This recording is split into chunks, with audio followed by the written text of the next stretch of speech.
Sabi itong mga scented candles na to, still naamoy ko pa rin yung aroma kahit nasa loob pa siya ng box. Guys, if you're still looking for a gift this Christmas, you may want to consider getting this one. This is very affordable.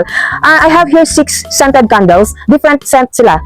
Pero ang tingnan nyo, ang nagustuhan ko talaga dito is ang cute kasi ng mga, ano nila, yung tin nila, nasa loob yung candle. Pero, tingnan yung design sa labas. Talagang, pinag-isipan eh. Ang cute, oh. Ang ganda nito guys, ilagay sa centerpiece.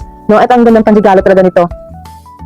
Even though naka-close yung tin ha, still naamoy ko pa yung mga na ang bango-bango ng aroma nila. Okay, so ito na yung 6 scents of candles na meron ako. So wala naman nakasulat sa box ko na talagang amoy eh. So hula-hula lang sa akin. Sabihin ko na lang yung parang familiar ako. This one, tingnan nyo.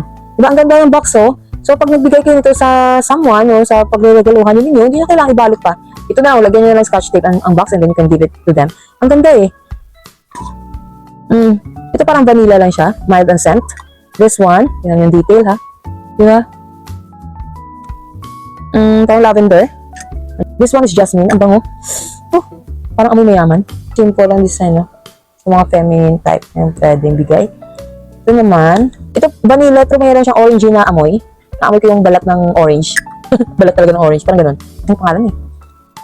Ito, very mild. Parang pulbo. Parang baby scent. So, ito yung last. Lahat sa kanila, guys, ito talaga yung nagustuhan ko amoy kasi napaka-refreshing ng amoy. Parang, basta, amoy mayaman. Ito. So, ayun guys ha, kung gusto niyo rin ito, maglalagay ako nito sa yellow basket, kayo yung bahala mag-check out. So yun lang, thank you for watching, bye!